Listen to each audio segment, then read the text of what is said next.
अस्सलाम वालेकुम दोस्तों, आप देख रहे हैं खाली टेक्निकल यूट्यूब चैनल। दोस्तों 2020 के अंदर वो होने जा रहा है जो पहले हिस्ट्री में कभी भी नहीं हुआ। मतलब कि सैमसंग से भी अच्छा डिस्प्ले कोई मतलब कि अपने फोन के अंदर लगाने वाला है और आपको सस्ती प्राइस के अंदर देने वाला है। यहाँ दोस्तों मैं बात कर रहा हूँ वन प्लस की। लॉन्च किया जाएगा 2020 के अंदर। उसके अंदर आपको 120 हर्ट्ज का डिस्प्ले देखने को मिलेगा और साथ ही साथ इसके अंदर जो फीचर्स होंगे वो काफी कमाल है। उन फीचर्स के हवाले से हम बात करेंगे। इसका जो डिस्प्ले है उसके अंदर क्या ऐसी चीजें हैं जो कि हटके हैं, बिल्कुल मतलब कि नई है टेक्नोलॉजी की फील्ड के अंदर, और वो फीचर्स काफी कमाल है। वीडियो को स्टार्ट करते हुए जान लेते हैं बगैर टाइम गवाए। तो उससे पहले चैनल को सब्सक्राइब नहीं किया तो वो भी कर लें और वीडियो को लाइक एंड शेयर कर दें और कमेंट के अंदर बताइएगा कि आप वन प्लस को पसंद करते हैं या नहीं, और आप कौन से फोन के यूजर हैं, मतलब कि सैमसंग को ज्यादा यूज करते हैं, वन प्लस को, कौन से फोन को इस्तेमाल करते हैं।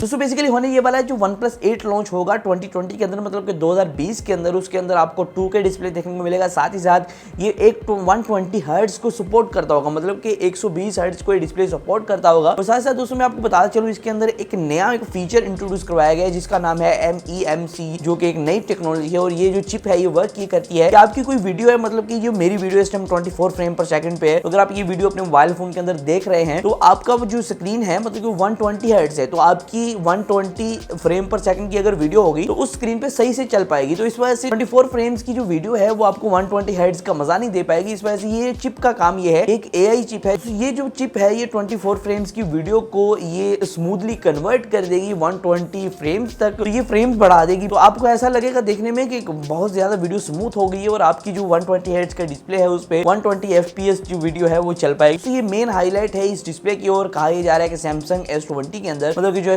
S11 होने वाला है उसके अंदर भी यही आपको डिस्प्ले देखने को मिलेगा। लेकिन जो सैमसंग S20 है वो थोड़ा सा महंगा होगा, $300-400 महंगा होगा वन प्लस की निस्बत। तो वन प्लस आपको अच्छी प्राइस के अंदर ये डिस्प्ले प्रोवाइड करेगा। तो इस डिस्प्ले के अंदर टच सेंसिंग होगी वो 240 हर्ट्ज होगी। या आज तक की सबसे ज्यादा टच सेंसिंग है, मतलब कि आपके जो टच है वो बहुत ही स्पीडली वर्क कर पाएगा। आप मतलब कि वो कहते हैं ना कि उंगली लगाने से पहले ही चल जाएगा, वो हिसाब किताब होगा। तो यहाँ दोस्तों काफी कमाल हो जाएगा, काफी ज्यादा आपको अच्छा डिस्प्ले प्रोवाइड किया गया है। यहाँ दोस्तों यही डिस्प्ले उम्मीद है कि आपको S20 के अंदर भी देखने को मिलेगा। अब देखते हैं कि S20 के अंदर डिस्प्ले आपको देखने को मिलता है नहीं मिलता। और यहाँ दोस्तों आपको एक और बात, इसके अंदर 1000 निट्स की आपको ब्राइटनेस देखने को मिलती है। तो डिस्प्ले काफी ज्यादा कमाल होने वाला है, काफी ज्यादा स्मूथ होने वाला है, काफी ज्यादा आपको कलर एक्यूरेसी प्रोवाइड करने वाला है। तो यहाँ अभी तक ये कंफर्म नहीं हुआ है कि इसके अंदर वो फीचर आपको देंगे कि 60 हर्ट्ज को आप मतलब कि 60 हर्ट्ज पे भी जा सकते हैं, 120 हर्ट्ज पे भी जहां आप स्क्रीन को चलाना चाहें वहां चला सकते हैं। अभी ये कंफर्म नहीं कि ये फीचर आपको देखने को मिलेगा, लेकिन कंफर्म हो चुका है OnePlus 8 के अंदर आपको ये डिस्प्ले देखने को मिलेगा, और वो भी कम प्राइस के अंदर अगर आप बात करते हैं S20 की निस्बत। तो दोस्तों यहाँ OnePlus 8 के कुछ और लीक्स के हवाले से बात करें तो इस फोन के अंदर आपको 5G का सपोर्ट भी देखने को मिलेगा, और इसके अंदर जो स्नैपड्रैगन का 865 लेटेस्ट प्रोसेसर है वो देखने को मिलेगा आपको। तो आज के वीडियो में सिर्फ इतना था। मैंने आपको एक क्विक वीडियो से बताना था कि जो एक नई न्यूज आ रही है कि 2020 के अंदर स्मार्टफोन इंडस्ट्री में क्या होने वाला है। तो आज की वीडियो में सिर्फ इतना ही था। फिर मैं आऊंगा वीडियो के साथ। इस तरह वीडियो के लिए हमारे चैनल को सब्सक्राइब कर लें, घंटी को दबा दें। तो आज की वीडियो में सिर्फ इतना ही। फिर मैं आऊंगा वीडियो के साथ। अल्लाह हाफ़िज़।